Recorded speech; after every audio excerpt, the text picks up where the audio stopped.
the Daily Ramble podcast. Good morning, you lovely West Ham fans. I hope you're all right. Monday morning. I don't feel too bad today. I feel good. The sun is shining. It's lovely. It's going to be a scorcher today as well. It ain't going to be a scorcher. That's a lie. It's going to be about 19, 20 degrees. But, you know, sunshine all day. It's what we want. It's what we want. As always, if you're new to this channel, please subscribe. Don't forget, your likes really mean a lot, especially this time in the morning, 6:30. It is a ghost shift, even though, you know, I've been up for quite a while and I feel all right. I feel wide awake for a change, wide awake.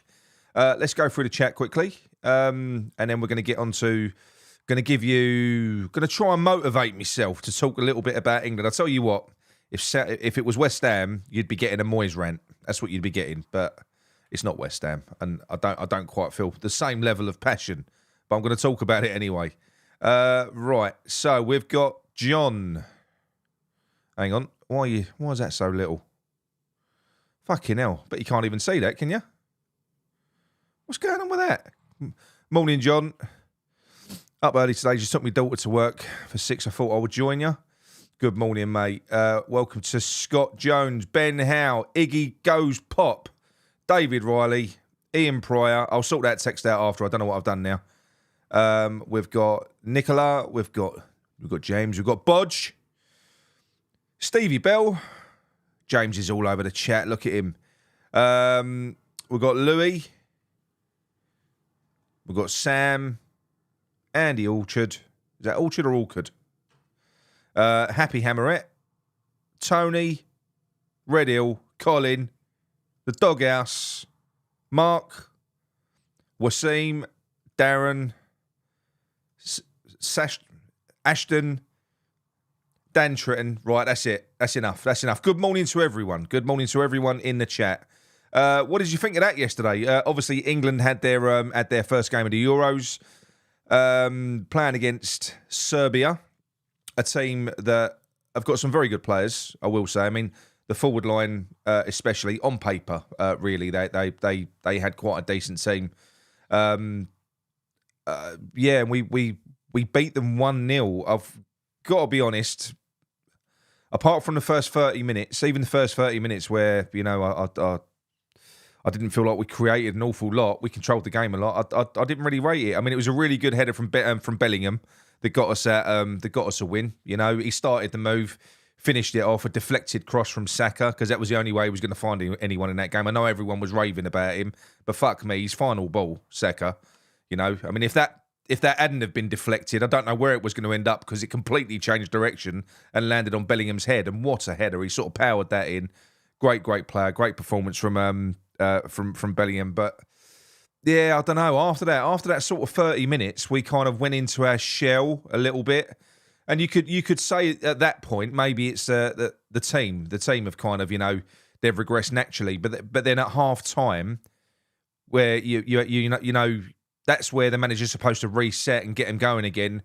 Well, he did. He did it. It must have been a David Moyes team talk, you know, fucking Horlicks at half time, because we came out and we were shit. We just sat back.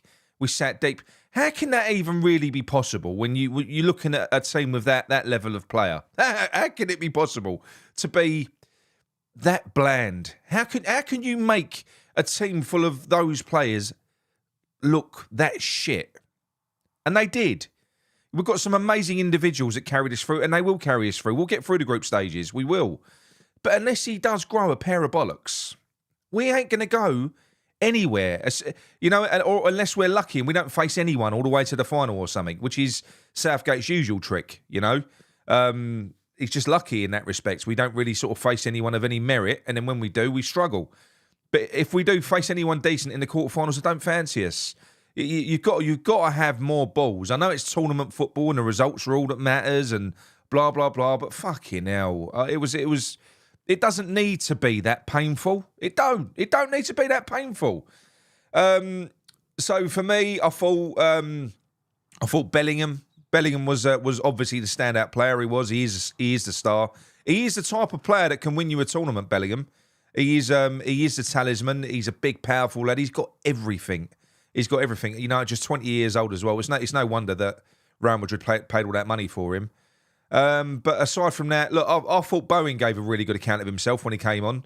You know, in 15 minutes, he came on 75 minutes. He did in about a minute what Saka failed to fucking do for the 75 minutes before. And that's put in a decent, clean cross. As I said, the cross that he put in for Bellingham, it was fucking deflected. He was lively. Saka, he is lively. He is.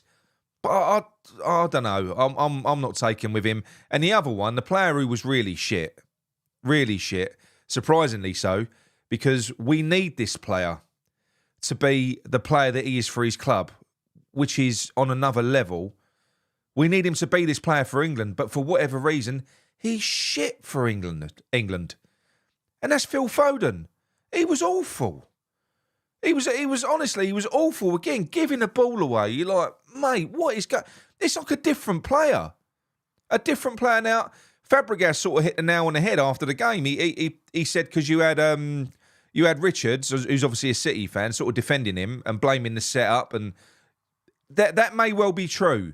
But we're talking about a world-class player here. Foden is a world-class player. He was probably the best player in the Premier League this season just gone. Players of that level, it shouldn't really matter even what the manager says. Once they're on the pitch, it should be down to him. He should be he should be demanding the fucking ball. He should be trying to do something with it. But he was so limp. I know Fraser's saying that he was played out of position, but he was bad. Honestly, misplacing passes. Some players choke on the international stage, don't they? I don't know why. But why play Phil Foden out on the wide left? I mean, he's just got Player of the Year playing in the middle, so he plays him on the left wing so that he can get another big body in there. I mean, Trent ain't even a central fucking midfielder. I thought he was useless. Honestly, I thought Trent Alexander-Arnold was rubbish. Rice was his usual. He was quality, shielding that back line, fine. He was brilliant. Gehi in defence, really good. I thought he was superb. Trippier playing left back, that's just bollocks. That shouldn't be happening. Why is Trippier playing at left back? You know, that's not helping Foden out, is it? Because he was playing on that side. He ain't got a proper fullback behind him, sort of overlapping and stuff. So that weren't great. But yeah, I don't know. Kane probably should have scored, but he didn't have anything. He had one touch in the first half. We created fuck all.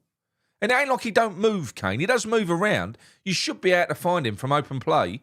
But no, it was pony, I thought. I just thought I've written down some of Southgate's comments after the game because yeah, I was it was boring. It was like watching Moyes ball. You know, for the first 30 minutes, we had hold of the ball a lot. We did. You know, we were just playing keep ball. We was defending with the ball. We were defending a 1-0 lead. Even, you know, it was boring. And then beyond that, it was just tedious. You know, we couldn't have complained if we'd have drawn that. Well, I would have complained.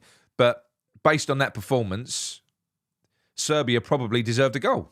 In the second half, there was a better team. But Southgate, after the game, he said, what was it he said? He said, we had to suffer a bit, which is really good for us.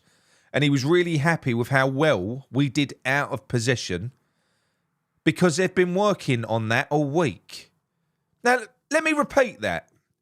The England manager has just said that the England team have been preparing and working on playing football out of possession for the last fucking week.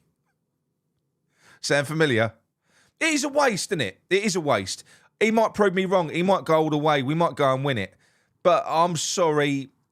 People can say, oh, you know, poor Gareth Southgate, and, you know, he's a really nice guy. Well, I'm sorry. This is England. This is the England job. If you ain't the right man for that job, you step aside because you're being a selfish fucker. This is for the nation. He's had 2 cracks at it. Look, he's got us to a semi-final and a final. But like I said to you, you've got to look at it properly. We faced no one en route to those. The minute we face anyone decent, he chokes. Anyway, look, it is turning into a bit of a Moyes rant, isn't it? And talking of Moyes, we was anyone who watched the football throughout the day on the BBC. You had Poland and you had Holland earlier in the day, and it was 1-1 for the sort of lion's share of it. And then Holland made a change. They brought Weghorst on. And they won. They won 2-1. And on the panel, you had the very uncomfortable looking David Moyes sort of sitting there he didn't really know what to do with himself, did he? It's put on a little bit of timber. I know what you're saying, pot kettle. But look, he didn't look that chunky, a month or so ago, man boobs, belly sitting there. He looked really uncomfortable, sort of sitting there in his chair. And you had Ashley Williams, and then you had Danny Murphy. Were very, very, very good. I think I'm going to enjoy the punditry because David Moyes does not like being challenged. He does not like being challenged. He doesn't, and that's what it's all about. They debate, and you could see that at half time. This was post match, but you could see that at half time they had a disagreement because Ashley Williams came out and said, "No, first of all, what did Moyes say?" Moyes said, "Well, I think Memphis Depay, he was really good. He was probably the best player, and Koeman makes a change, and now look at him, he's a hero. And then the Poland manager, he makes a change, and because they took off Lewandowski, didn't they? And he's the villain, and that's what happens to managers. It could have gone the other way. So obviously they was referring to an argument they had at half time, and Ashley Williams went, "Danny Murphy is my witness. I said bring Weghorst on because you need a number 9." That's what they needed. They needed something different. Went on to explain why, because of the different dynamics as a centre-back that you face, even though David Moyes was apparently a centre-back. So you could see there was a bit of tension there, and David Moyes doesn't like it. Like I said, he looked well uncomfortable sitting there as well. And he closes with a very, very David Moyes statement. He says, after Poland have just lost 2-1 in a tournament, I think that Poland will be satisfied with that result. Well, fucking Roger me with a prize-winning leak. How can you be happy with losing in a tournament? 2-1, seriously? It's fucking... Oh, yeah, he needs to be Scotland manager. That's what he needs. I think they need him. I do. I think they need him. But yeah, I do think I'm going to enjoy watching it now because it does strike me that there's a little bit of tension in the studios when he's there. I'm not surprised because it don't look like he's the easiest bloke to get on with. So I'm gonna watch them all now. Fuck it, at least they ain't managing us no more. Right, moving on to some West Ham news. So as we know, we haven't spoken about this yet. This isn't one that I had any information on at all. So came out the blue, and that was Jhon Arias from Fluminense in Brazil, and is a Colombian player playing in Brazil, 26 years old, proper left winger. He's been there since 2021. A fantastic player, real good player. Similar sort of profile to Mohamed Kudus. Quite sort of a small, stocky character. Absolutely fucking lightning. Work rate is unbelievable. Very technical player. Exactly the type of player that we need out on that left hand side. He's fantastic, which does beg the question: what is going to happen on that right hand side when you've got Louis Gieme, Bowen, and Kudus? I know that one of them is probably going to be dropping in the middle in the 10, because I do think that Kudus is a central player. I think that is his strongest position, as is apparently Gieme. But it is good to have players that can kind of switch around, so you've got that sort of fluidity. Do you know what I mean? And obviously, we're also linked with another fantastic player as well in Matias Soule, who we've spoken about before. Now, not to put a downer on the whole situation, but I had a phone call over the weekend, speaking to somebody who's very closely connected with that player and with loads of other players that we do bring in, especially from South America as well. No, it weren't Tim. Tim's doing his own thing. He's doing his own thing. Now, look, you might say that's a good thing, and it is. But you've got to put it in perspective, right? A director of football, they're only as good as their network, because Tim Starton isn't scouting these players. He's not. It's all about the network of people that he's got, that he trusts them, because you've got intermediaries. So you've got football agents, scouts, and then you've got people that look after the player. There is a long chain of people that are connected to a player. And there is a financial transaction for all of them. There is. Whenever a player moves, this is how it all works. This is how I've learned it all works. And there is a financial transaction for all of them, no matter how small or what it is. But there are basically people out there in the middle that have all of the knowledge. That's what there are. and you got directors of football that sit at the top, but you got these people in the middle that know everything about these fucking players. They know everything about the next 13-year-old that's coming through Argentina or Brazil. They're the ones that know, and then they take that information, they impart it onto the directors of football, and it all depends what sort of relationship there is there. Well, there is a certain someone whose name I can't mention at the moment. You wouldn't even know who he is anyway, to be quite honest. But this is the man that brought Tim Steidten to West Ham. He's the man that when Sullivan said, "I need a director of football," this was the guy that brought Tim Steidten to West Ham. Now, as we know, West Ham do like to fuck around and get involved in deals financially. So Tim has got his head screwed on. He's got his philosophy. He knows exactly what he wants. All of that is true. We've still got an awful lot to be excited about. We have. But West Ham being West Ham, we're basically getting involved, apparently, getting involved in the financial transactions. Now, we know why that is. So like I just said to you, there is a game that you have to play when you purchase players, especially when you purchase them from overseas. You know, there's systems in place. There's teams of people that work together. They're close. And if you want a certain player, then everybody does get a little piece of the pie. It's the game that you have to play. Everybody has to jump through those hoops. And you have to maintain friends. If you want the next big thing, you've got to look after these people. It's very short-sighted to not look after these people. It's fucking stupid. And this person in particular has been doing work with West Ham since long before. He brought Lanzini to West Ham, brought loads of players, tried to bring plenty of others as well. But this guy, most of the players that we're falling in love with over the last 10 years, 12 years, particularly since Sullivan's been in place. And no, I'm not talking about fuzzy-headed Barry Silkman, by the way. I'm not talking about Barry Silkman. This is someone that you wouldn't know. He stays away from the cameras, but he's the man with all the fucking knowledge. Okay, and they're basically they're ignoring recommendations. They're ignoring advances. And what it sounds like West Ham are doing is they're starting to cut people out of the loop. They're not playing the game. They're trying to plant their own people into deals. This is apparently why some deals are failing, like the Wesley deal, some of the Bruno deal, because what they're doing is they're trying to plant their own people. Why the fuck was Barry Silkman flown out to help get the Guilherme deal done towards the end? The deal was done. What was he flown out there for? It's like they have to plant their own people in the chain. Why is that? I don't know. You tell me. We know that Brady's also getting involved now as well. So Tim's doing all this hard work and all this legwork, but they still want to get involved and fuck with the transactions. This is frustrating, and the reason that I'm talking about this now at the moment is because of Matias Soule. So the Matias Soule deal, this is a player that could have come to us 18 months to 2 years ago for around about £1 million. That's how much we could have got him for. He was being pushed on West Ham. He was identified as a talent then. Seen the emails to prove it as well. So he's being forced as a talent back then, and the last window and the window before that. Now we're at a stage where he's kind of fully established, and you're going to be looking at paying 25 to 30 million for him. Great, still want the player, really want him. We should have got him ages ago. Should have been our player before this. But then again, what would have been the point while you had David Moyes?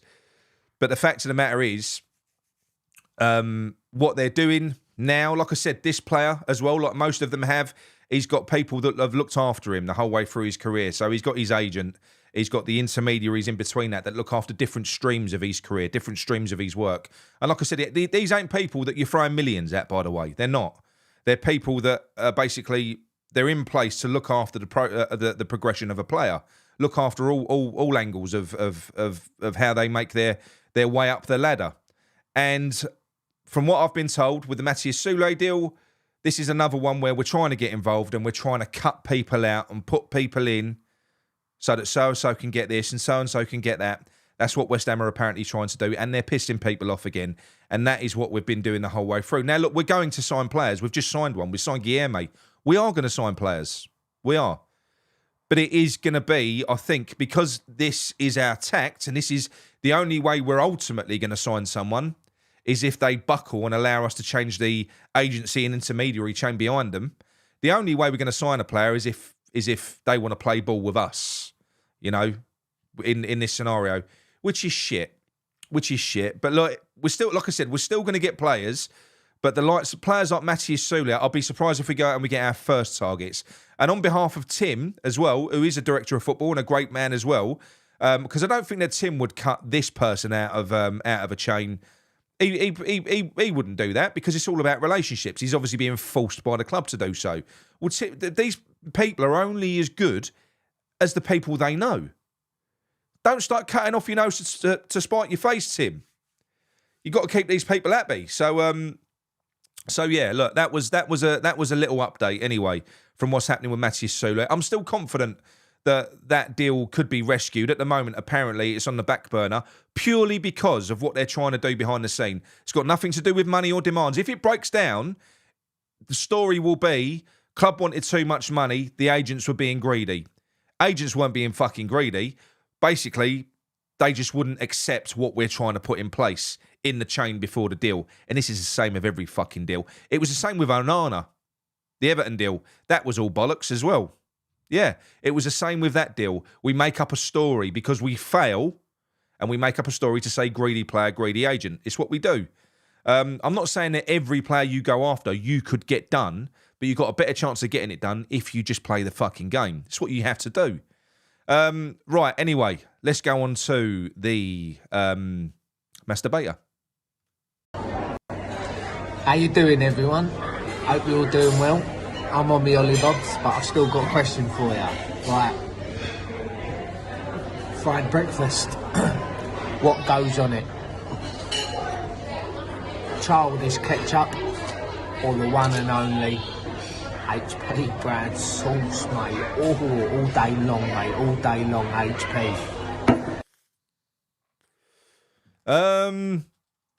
Ketchup or HP sauce on a breakfast? That's a big one, that. That's a big one. And do you know what? I'm going to say ketchup. It's ketchup for me all day long. If it's a bacon sandwich, I'm HP sauce. But if it's a full English, I'm ketchup. I don't know why. I'm just a little bit weird like that. A little bit weird. So James Lamprou says, so in other words, Nick, we burn our bridges. Yes, we do. Yes, we do. And that's what we've always done. We've always been a bit of a laughing stock in the world of football because the world of football is small as well. Like, as I've found out with some of the people that I'm talking to, they all fucking know each other. So you can't really go shafting people and expect to get away with it. You know, word gets around quick. And West Ham have always been a bit of a joke. Now we've gone out and we've got Tim Stein in to give us a little bit more credibility. But it strikes me that Brady and Sullivan are now trying to get in on the money bit again. You know, we know why. So they're not going to let it go. We are going to still sign players though, because there are going to be some players that we go for where they're going to, the player and the family is going to force it through anyway, because that's what they're doing. They're going out there talking to the players and the families and saying, fuck these people off and come with us. Go with our people. We'll look after you. That's it's effectively what's happening. You know, some of these players are going to be connected to these agents and intermediaries because they've looked after them throughout their whole career. You know, and why should you be cut out of a deal if you've been looking after someone for 3 years, 4 years, 5 years? Why should that happen? I don't know why we have to do business like that. I really, really don't understand it. Anyway, what they saying? So we've got Scott Barnard, mayonnaise with chips. I'll give you mayonnaise with bacon and sausages. Fucking no way. That's disgusting. Martin Peter says HP. Tony, brown sauce. There's a lot of HP sauces. HP. Ain't a good breakfast if it needs even. Mate, you can't. Mind you eat muesli. You ain't going to put ketchup on muesli, are you? Like a rabbit. Ben House says ketchup all day long. Yeah, I'm with you, Ben. HP. Yeah, it's split. It's all down to personal preference. I don't think there's really a wrong one. Like I said to you, I'll have brown sauce on a bacon sandwich. So yeah, I don't really know. But yeah, so it's going to be exciting anyway, sort of coming up. The players that we are linked with, the Greaves, you know, the whole defender. It looks like we're still in talks for that player. I thought that deal was done. I thought he was going to Fulham, but we're still in talks for him as well. I'm kind of waiting for the next one to happen now because the window, certainly the domestic window, is open. So the Greaves deal could happen, you know, if we're pushing on. But again, if we're going to do business like this, I know. Well, look how long it took us to get Guillermo over the line. I mean, he was out in Brazil for a fucking month. You know, we had the Bruno deal done, we had this done, we had that done. If this is how we're going to dick around, you're going to see a lot of deals collapse. We're going to be linked with a lot of players and they're going to collapse because of greedy players and greedy agents. No, because of greedy fucking West Ham. The little owner wants his little bit, doesn't he? You know? He's got to take bouncy boobs on another holiday. So, yeah, that's why, though, ultimately. Because how many players is it now that we've been linked with? What is it, 108? And they can't really dick around, especially in this window. Just say that is how you did run things normally, in normal circumstances. In this window, in particular, you just go, fuck it. We just got to go out and get these players in. No messing. But no. We're still taking the same approach. Now, look, we might wake up in the morning and have 4 players signed. Just can't see it. I think it's going to start dragging again. And I don't blame Tim. I think Tim's a bit of a legend. I think he knows what he's doing. He knows what he wants. He will have identified all of these players that Sullivan, Brady and Silkman are fucking in the lead up to a deal. He will have identified all of these 6 months ago, and he's starting to work through his list until he finds someone who's a little bit more malleable to sign in on their terms, you know? It's a little bit like when... Did you hear the story with Ravel Morrison, with Sam Allardyce, when Sam Allardyce said to Ravel Morrison, he basically said, if you don't take my agent, you're not in the team. It's the same sort of thing. You've got to have our players in, our people in. They're all fucking dodgy, aren't they? It's all corrupt. And West Ham, unfortunately, it really is. Anyway, look, I hope you enjoyed that. Monday morning, I hope you go out and smash it. Starting to enjoy the Euros. I thought the England game was the worst of the entire tournament, as is always the case. But yeah, look, I'm looking forward to it. It is what it is. I don't feel the same level of passion. I feel pride with England. Like if we was to win it, I'd be very proud. But I don't know how to explain it. I don't get as angry, you know. I don't. If Southgate was West Ham manager and we had those players, he'd be on a fucking mug. He'd be on a mug. He would, 100%, because he is a mug. He is. Anyway, look, that's it from me. I'm going to leave you with Jay. Enjoy Monday. Come on, you Irons.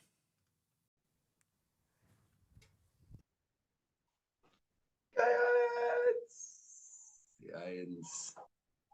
Couch fucks. What's happening, beautiful people? So it is day 9 of Nick's journey into morningness. Well done, Nick. He's on it. He's our own little Lorraine Kelly in the morning. He's brilliant, isn't he?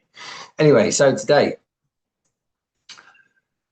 being present in your negativity, bringing your negativity into the now. What do I mean by that? Well, when you get caught up, every day you have, on average, 70 to 80,000 thoughts. Now, unfortunately, the way the mind works is 95% of those 70 to 80,000 thoughts mirror what you thought the day before that, and the day before that, and you go into this cycle of worry and concern about stuff that ain't happening. You can't do anything about your past. You start depicting a future, often based off the back of your past, which again, you can't do anything about. So this negative future you're depicting, it's all in that realm of fiction again. So let's bring it into the now. Because in the now, science has proven it's the only time a human being has ever got full control over their full faculties is when you're in the moment. So bringing your negativity into the now gives you a level playing field to make a choice. And how do you do that? Well, what would you do if your son or your daughter, one of your mates, starts spouting off a load of nonsense and you'd say, well, why'd you say that? Well, why would you say that about yourself? Why would you say that about yourself? Well, use the same technique with you. Give it a go. When your mind starts drifting into that world of negativity, just ask yourself, in your mind, why? Don't ask like you can answer the question either. Don't expect to answer the question. Just ask why.